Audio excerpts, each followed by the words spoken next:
Realmente es un honor participar en esta presentación del libro. Eh, Decirles que, bueno, Ricardo Romo Torres, soy profesor jubilado de la Universidad de Guadalajara. Mi formación es en psicología y sociología. Tonatiuh es testigo, pues, del desempeño docente, pues, que he tenido, sobre todo en la carrera de sociología.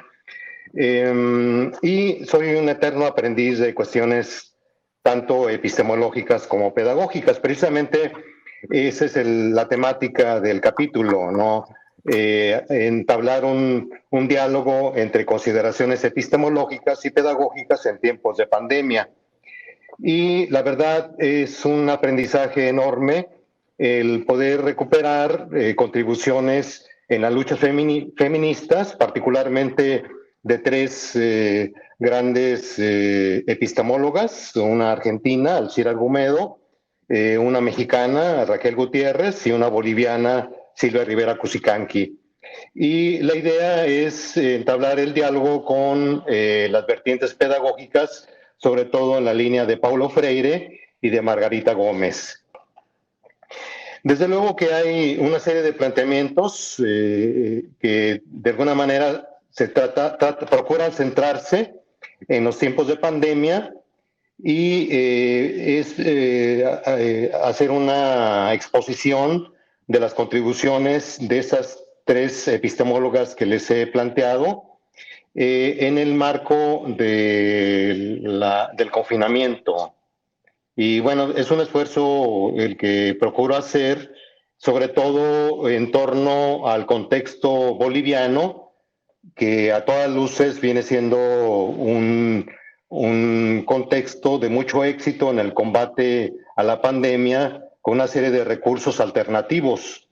Y precisamente a lo que nos invita tanto Raquel Gutiérrez como Silvia Rivera Cusicanqui es a reflexionar en torno a ese contexto del país sudamericano.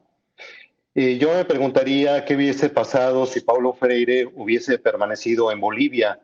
Fue precisamente su primer escala, su primer llegada en el exilio en Bolivia, pero tras un golpe militar tuvo que irse a Chile, donde desarrolló buena parte de su trabajo y publicó sus primeros textos precisamente en Santiago de Chile. Bueno, comentarles que ha sido un desafío poder desarrollar el capítulo, primero porque yo lo visualizaba en términos de un trabajo concreto en el aula, pero no fue posible por una serie de razones. Pero en fin, sí me pude dar a la tarea desde esta perspectiva, insisto, de diálogo epistémico y pedagógico en tiempos de pandemia. Son tres grandes ejes los que de alguna manera atraviesan el planteamiento.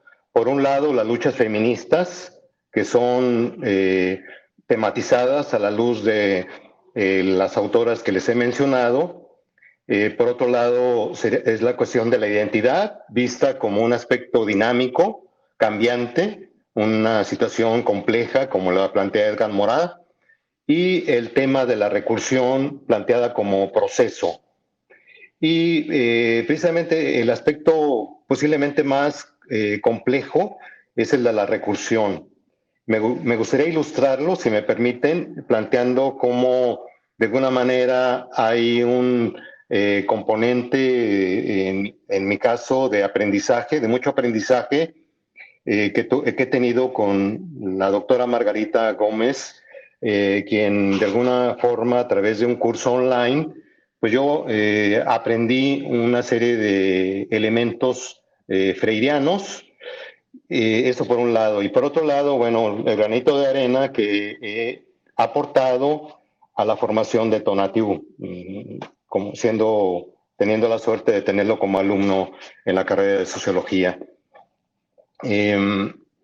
Entonces, esos tres elementos atraviesan la argumentación, luchas feministas, identidad como un aspecto dinámico y la recursión. La recursión, de alguna forma, remite a una situación que tiene que ver con los otros y las otras, no tanto en un en sí o para sí, sino un para otros, para la constitución de un nosotros.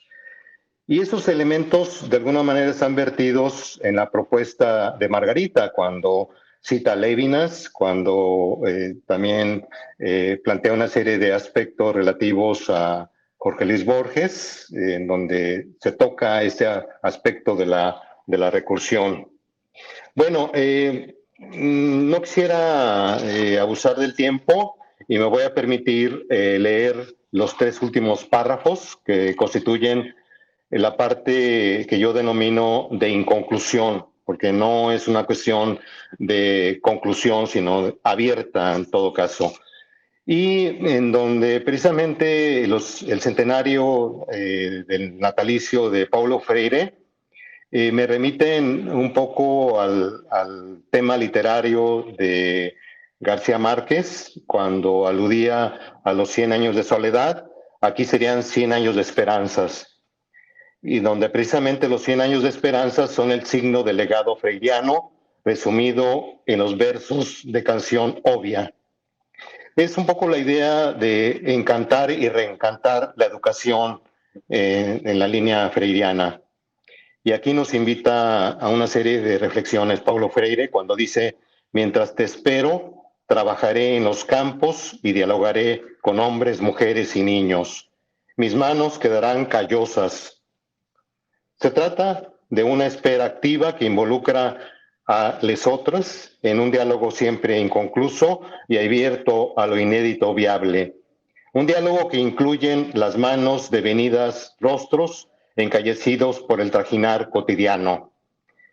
Te esperaré con todos mis sentidos para visorar las cosas solo visibles al corazón, para escuchar murmullos, voces y gritos en la difusa sonoridad de cada día. Y no satisfecho, esperaré por ti como un jardinero que preparará el jardín para una rosa que se abrirá en la primavera. Siendo la utopía esa rosa en devenir gozoso, y en momentos de desesperanza, en donde el desierto de la pandemia se acrecienta por el miedo a los contagios e impide los contactos, precisamos del oasis de la poesía, de esa poesía que siempre estuvo presente en Paulo Freire. Asimismo, requerimos de las consideraciones epistémico-pedagógicas implicadas en las luchas feministas, identidades y recursión, desde la temporalidad afectiva como marca de la actual ola feminista. Y la actual ola feminista, que viene siendo la tercera o cuarta ola, se insiste en la emocionalidad, en la afectividad. Esto último ha sido el esfuerzo desplegado en el presente texto, hilvanando en torno a cartografías donde el entramado de mapas nocturnos pretenden orientar la marcha en dirección de los crepúsculos, pero se trata de crepúsculos hacia adelante, en donde la penumbra, siendo la única palabra verdadera, en palabras de María Zambrano, torna a los murmullos y al silencio en ecos reverberantes cuyas vibraciones encuentran asidero existencial e histórico en los rostros, en las manos, en un corazonar latiendo, en la clave recursiva de las disconformidades feministas, en tanto gérmenes de potenciación, en el estar siendo. El presente texto ha nacido con un preludio y termina cubriéndose con el manto encantador e infinito de la incompletud. A lo largo del capítulo he procurado dar cuenta de una cartografía en red que recupere los entramados comunitarios en donde los silencios, las voces y los murmullos coexistan al lado de los gritos de dolor y de la organización de la alegría. Las luchas feministas comportan la potencia en el tejido de palabras, gestos e imágenes encarnadas, todas ellas hilvanadas por un ir y venir de la memoria, junto con anticipaciones. Esa cartografía en red tiende puentes con la educación en red, teniendo como marca identitaria el horizonte y el espacio de posibilidades del estar siendo personas y colectividades desplegándose inconclusa y recursivamente.